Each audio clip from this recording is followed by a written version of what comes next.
nkuko mubireba hano akadege kaba gahagurutse nk'ubu kageze ari ugomba guhita ukora cash out akadege kataravamo. nk'ubu ahangaha umuntu wese akoze cash out byamuhira amafaranga yaba yayatwaye nta kabuza.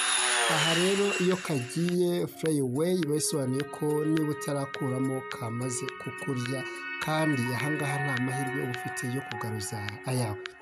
Reka mbereke uburyo abantu baba bari kwirahuriramo amafaranga. Reba hano aba bantu bose aba bari hasi nk'uko mubibonye, reba kahise kabarira kuri 1.23. reba nanone nikongera kumanuka kuzamuka indi raundi, ahantu bijya biterera agahinda ndetse abantu benshi bakarira abandi bakiyahura. Reba ahangaho ukuntu abantu aba bose aba muri kureba hano ni abantu baba babetinze, n'abantu baba babetinze aba bose. Dore nk'uyu nguyu aba bose mubonye aba ni abantu babetinze bitewe n'amafaranga yabo bashyizemo. Igisobanuro TV across the land, together we rise, together we see the future is bright with Igisobanuro TV. Reka ngusuhuze aho dukurikiye ku Gisobanuro TV. Amahoro n'imigisha n'ibibane nawe wowe ufite iterambere ushaka kugeraho n'intego zikomeye washyize imbere, kandi ukaba ugumije kurwana kugira ngo uzagere ku cyo wiyemeje. Ndi Boni Fresh, iyi ni Gisobanuro TV, kandi ndanezerewe kukugezaho iyi video nawe yumva ikwigishe, humva isomo ririmo, kandi ntupfe kureka gutyo gusa ngo ugende udafunguye, ugende udateze amatwi, kuko bizakugirira akamaro niba ukunda imikino y'amahirwe harimo betting y'uburyo ubwo aribwo bwose. Uyu munsi rero tugiye kureba uburyo amahirwe yaguhira cyangwa imyaka ikakugwira igihe wabashije kubetinga ku cyo bita akadege cyangwa se aviator kuri kampani iyo ari yo yose waba wabetinzemo, ariko ugashyira aho bita kuri aviator. Aviator ni imwe mu mikino yakije benshi, ariko ni imwe mu mikino nanone yahombeje benshi, ku buryo iyo ugiye kubitekereza nawe ubwawe ubasha kuribwa mu nda bitewe n'amafaranga ugiye gushyiramo. Ndagushishikariza rero kumva iki kiganiro cyose utegeza utaruka, cyangwa se ugize aho usimbuka aho ukagikurikira ukiyumvira uburyo nawe wabyaza amahirwe internet yawe ufite na application nyinshi ufite muri telefone yawe, ariko application zimwe na zimwe ntago uzizi, ndetse kandi nta nubwo uzi ko iri joro wararubaye umukire burundu cyangwa se ubaye umukene burundu bitewe n'amahirwe waramukanye. Ndabakunda cyane, ndabakunda.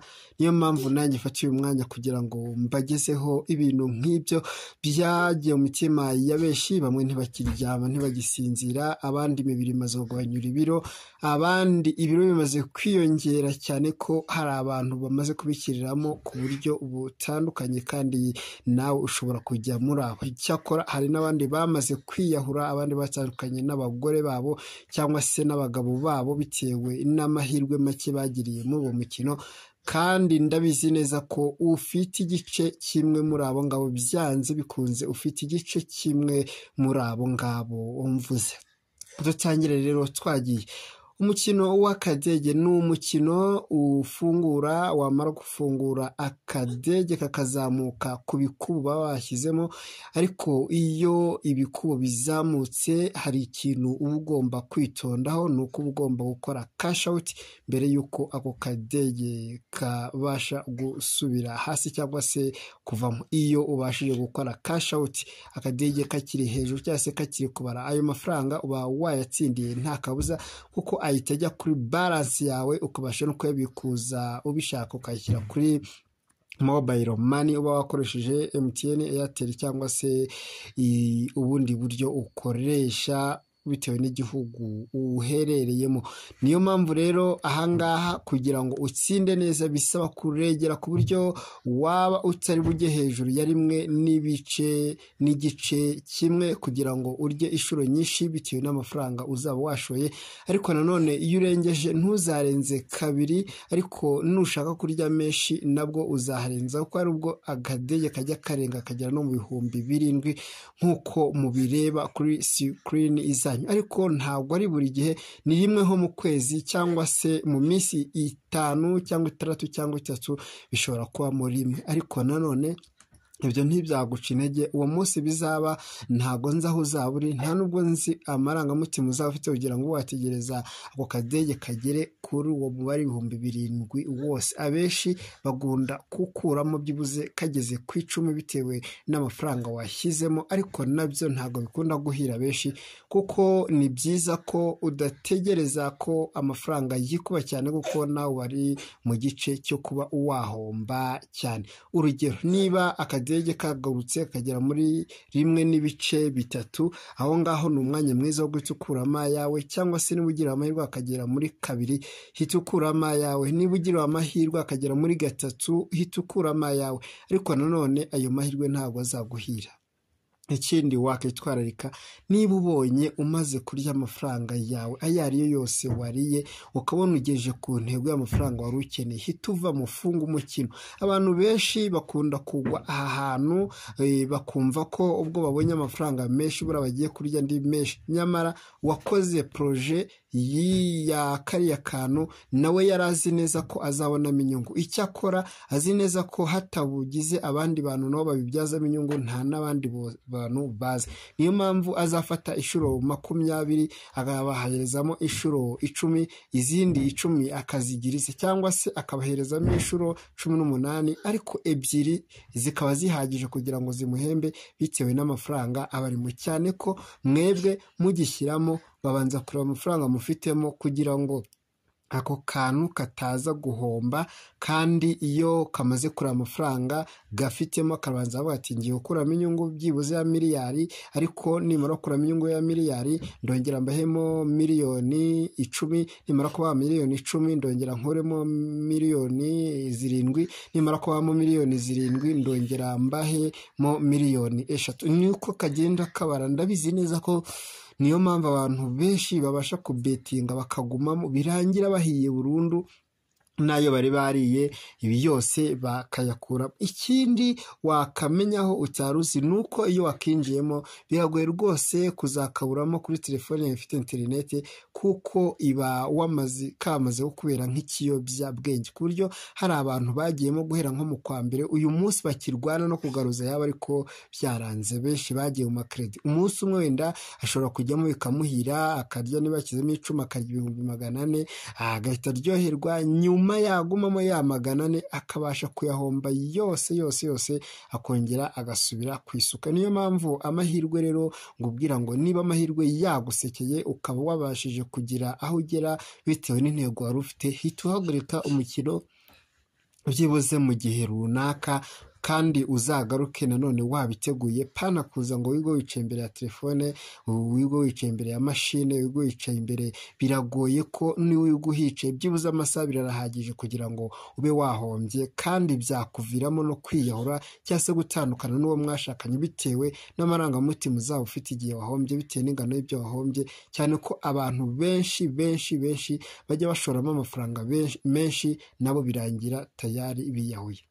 Inama nakugira rero nuko mbere yo kugira ngo ujye gukina aviator ubanza gutekereza neza amafaranga ufite, niba atari wari ufite mu rugo gusa, cyangwa se niba nta yindi mishinga wari wayapangiye, kugira ngo niba wapanze guhinga ikibara kitarara, cyangwa se niba yari amafaranga y'urugendo utabura icyo wishyura, cyangwa se niba wari mu modoka wibwira ko ariyo mafaranga ugiye gukorera ukaza kwishyura shoferi, ako kanya birarangira akuziritse. Niba ariyo wari kuzishyura banki bizarangira banki iguhanye, niba rero wari kwishyura mu ishyirahamwe cyangwa se mu bimina bitandukanye bizarangira bigukwamanye. Niyo mpamvu nkubwira ngo shyiramo amafaranga wateguye, ariko nanone ayo mafaranga ari yandi wata ntunababare.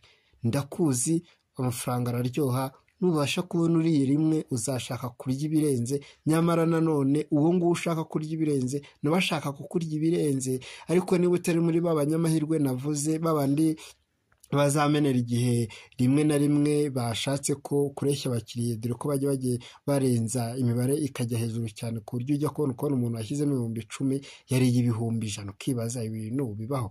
Ariko rero bibaho rwose bibaho, kuko hari abantu bashyizemo amafaranga ngendeba akinisha 15,000 mbona ariye miliyoni 5. Ariko ibyo ngibyo ntabwo byaguhira, nta nubwo ari ibya buri wese, ahubwo ni amahirwe ya buri muntu bitewe n'igihe aho yashakiye kubishyiramo. Njye ndi Boni Fresh, ndagukunda. Niba wakunze iyi video nagusaba ukanda subscribe cyangwa se ukandika muri comment nabwo utayishimiye, ariko ukagira icyo unyandikira ukambwira ati kora gutya na gutya nibyo bizadushimisha, kora video zimeze gutya na gutya nizo dukunze. Ndabizi neza ko ibyo nanjye bizanyubahaka kurusha uko mwebwe mwantererana, ahubwo mukumva ko ibi bintu nta nicyo bisobanuye. Ndabizi neza ukunda imikino kandi ukunda amafaranga, hazwa n'umunezero ukoreye mu byawe utagiye kubikoresha muri tombora, kandi imishinga yawe iba ari imishinga watekerejeho kurusha uko yaba ari imishinga iyo gutomboza gusa. 1%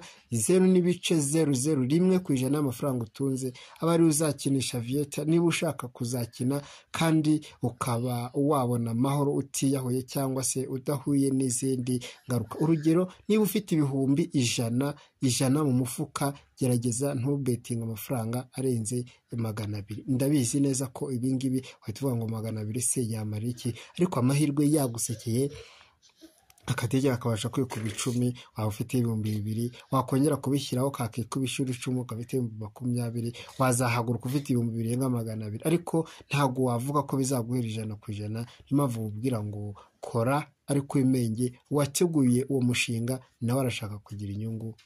Urakoze cyane. Iyo rero utinze gukuramo amafaranga yawe, ndabizi neza ko uhita uhomba. Niyo mpamvu nkugira inama yo kugira ngo uhite reba nkanga aba bose abangabo ubonye, aba bose karabariye kubera ko kagarukiye kuri 1.30. Ndagushishikariza rero ko wakumvira izi nama. Reba nk'aho kagarukiye kuri 1.0 biragoye. Aba bantu bose bari bashyizeho kabariye, dore abantu bose basaga 4,700 aba bose baba bari gukina ako kadege. Nyamara nanone reba aba bantu nk'uko mbikwereka, aba bantu abangaba bari kugenda barya rwose. Niyo mpamvu ntuzigere na rimwe ugambira kubona amafaranga menshi. Niba ushaka gushya uzabigerageze, kandi niba ushaka nanone kuba wakuramo amafaranga make ariko meza, nawe uzajya ukuramo kakiri hasi cyane, kuko mu shuri 10 uzasanga abahiriwe ari imbarwa. Reka mbereke hano hasi, reba uru rutonde nk'ubu, reba abantu bose bariye kuri 1 barariye, nyamara abantu bari bategereje bakagera kuri 2 bose barariwe. Niyo mpamvu nakwinginga nkubwira ngo niba ushaka kurya aka Vieta, itonde, banza witonde umenye ko uwashinje iyi proje nawe ashaka inyungu. Reka ibyo nongeye hose, reba aba bantu nibo bariye gusa, nyamara gahise kabarya. Reka mbere ukundi, dore nk'aba bantu basaga 4,700 aba bose bashyizeho. urebe nawe umbwire, uyu wa mbere ahise akuramo iwuriye gusa. Ubwo rero niba wari utegereje gushyiraho amafaranga menshi, uri kubona urahita ushya nta kabuza. Reka mbere iyi rawundi noneho yo igiyeho abantu 4,700 n'abantu 14. Ugiye kureba abantu bari burye ukuntu bagiye kubarira. Reba n'uyu nguyu gusa uriye. Ubwo rero biragoye. Reba iyi rawundi nanone igiye kujyaho igizwe n'abantu n'abantu 4,000 n'abantu 233. uwa mbere afite ibihumbi dore uyu nguyu niwe uriye bwa mbere, aho aririye kuri 1 n'igice, reba n'uriya wa kabiri arariye, n'undi arariye, n'uyu yarariye, ariko aya mahirwe ntabwo ahora. Uraza gusanga harimo nk'abantu bari buze kurya, reba abantu bariye kuri kanini benshi kuko gafungiye kuri 6, ariko ntabwo ari amahirwe ahora aza. Niyo mpamvu nkwinginga ngo niba ugiye gukora ibi bintu banza utekereze kabiri, harimo guhomba, harimo no kunguka. Jye Boni Fresh kandi ndabakunda cyane.